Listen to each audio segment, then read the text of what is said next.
project-based learning, flipped classrooms, industry-integrated curriculum. KL, deemed to be university.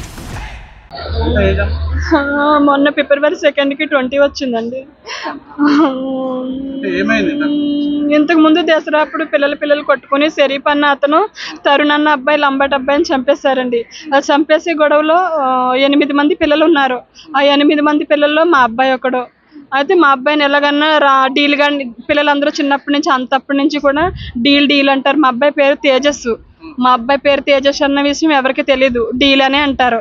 అయితే ఏమైంది, నేను ఇంకా అక్కడ గొడవ అయింది కదా, ఇలాగే పండుని ఊర్లో దాపెట్టుకున్నాను. నా కొడుకుని దాపెట్టుకుని తీసుకొచ్చి పిఎస్ఓలకి నేనే ఫోన్ చేసి నా కొడుకుని ఒక దెబ్బ కొట్టకుండా ఉంటే నేను పిఎస్ కప్ చెప్తాను, జైలుకి పంపించండి సార్, నాకు ఒక పిల్లోడు తండ్రి లేని పిల్లోడు అని చెప్పుకున్నా. అలాగే ఒక దెబ్బ కొట్టకుండా జైలుకి పంపించారు. సిరిసెంచులు కూడా జైలుకి 20 రోజులు జైల్లో ఉంచుకుని పండగ రోజు సంక్రాంతి పండుగ అప్పుడు బెయిల్ మీద బయటికి తెచ్చుకున్నాను సార్. బెయిల్ మీద నా కొడుకుని జైల్లో వదిలిన రోజునే నేను ఆ ఇల్లు రాత్రి కాడ ఖాళీ చేసి ప్రగతి నగర్ అన్న ఊరు వచ్చేసిన. అప్పటి నుంచి దాపెట్టుకుంటున్నా. ఎలాగ ఏం చేస్తారో తెలీదు. రాత్రి నాకు బండి కొని మమ్మీ అని అడుగుతున్నాడు రోజు. అయితే బండి కొందామని చెప్పేసి వేరే వాళ్ళని అమౌంట్ అడిగి వెళ్ళడానికి రాత్రే అడిగి చెప్పి వెళ్ళాను. పొద్దున్న తెల్లవారుజామున 5ంటికి ఫోన్ వచ్చింది. ఫోన్ వచ్చి డీల్ చనిపోయడానికి ఫోన్ వచ్చింది. అంతే సార్ నాకు తెలిసింది. అక్కడి నుంచి ఇక్కడ వచ్చిన ఎవరో వాళ్ళే కక్ష కట్టుకుని చంపేశారు సార్. పేర్లు అయితే నాకు ఇంకా తెలియదు. ఎవరో కక్ష కట్టుకుని వాళ్ళే చంపేశారు సార్. ఎలాగైనా డీల్ గాని చంపేయాలని చెప్పి పెట్టుకున్నారు వాళ్ళు. దొరుకుతాడేమో చూసారు. పొడిచి రోడ్డు మీద అనాథ శవం చేసేసారు నా కొడుకుని. ఒక్కడే కొడుకు సార్. నేను ఒక అబ్బాయితో ఆపరేషన్ చేయించుకున్నాను.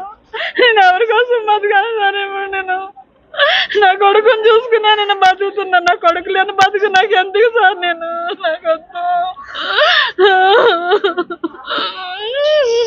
చిన్నప్పటి నుంచి తండ్రి లేని పిల్లడానికి గారం పెట్టుకుని పెంచుకున్నాను సార్. నా కొడుకు నాకు దూరం చేసేసారు సార్ వాళ్ళు. నా కొడుకుని చంపిన వాళ్ళు నాకు కావాలి. ఇప్పుడు నేను ఏదో చెయ్యాలని చంపిన రాహుల్ అన్నారు. చంపిన షరీఫ్ కూడా వదిలేశారు. చచ్చిపోయిన రాహుల్ వాళ్ళు బాగానే ఉన్నారు. మధ్యలో నా కొడుకు ఏం చేశారు సార్? నా కొడుకుని చంపేవలసిన అవసరం ఏంటి? నా కొడుకుని దేని గురించి చంపాలి? చంపిన షరీఫ్ కూడా వదిలేశారు. నా కొడుకు మీద కక్ష కట్టారు. వాళ్ళైతే వదలను సార్. నేను అస్సలు వదలు. నాకు ఏదో ఒకటి న్యాయం పిఎస్ఓలు చేస్తారో గవర్నమెంట్ వాళ్ళు ఎవరు చేస్తారో తెలీదు. నా కొడుకు లేని బతుకు నాకు అవసరం లేదు. న్యాయం జరగకపోతే నా కొడుకు శవంతో నా శవం కూడా బయట వెళ్ళిపోద్ది. తేజస్ 9:30 దాకా ఇంట్లో ఉన్నాడు. 9:30కి చచ్చిపోయాడు. 5 గంటలకు ఫోన్ వచ్చింది నాకు. 5 గంటలకు ఫోన్ చేసి డీల్ చచ్చిపోయాడు అంటే, తేజ చచ్చిపోయాడు అంటే గుండె ఆగిపోయింది నాకు. ఒక పిల్లాడు, తండ్రి లేని పిల్లాడు. దసరా రోజున వేరే మర్డర్ కేసు జరిగింది. వాళ్ళు కక్ష కట్టి చంపేశారు. సమీర్ అన్న కూడా ఒకడు. బోరాబండ అంటండి. వాళ్ళు చంపిన వాళ్ళు ఎవరు నాకు తెలీదు.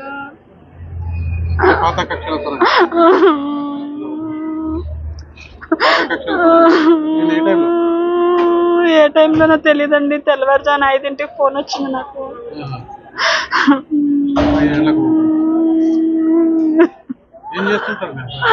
9th పాస్ అయ్యాడు. కొన్ని మీద వేరే వాళ్ళు కొట్టి 2 ఆపరేషన్లు చేపించానండి. అప్పటి నుంచి స్టడీ మానేశాడు.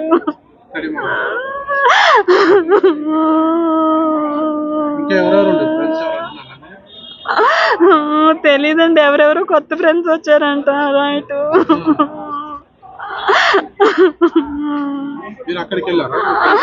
ఇక్కడికే వచ్చానండి. ఊరు వెళ్ళాను. ఊరు నుంచి ఇక్కడే వచ్చాను. మాది ఆంధ్ర సార్. నేను ఇక్కడే ప్రగతి నగర్ లో ఉంటాము. ప్రగతి నగరు.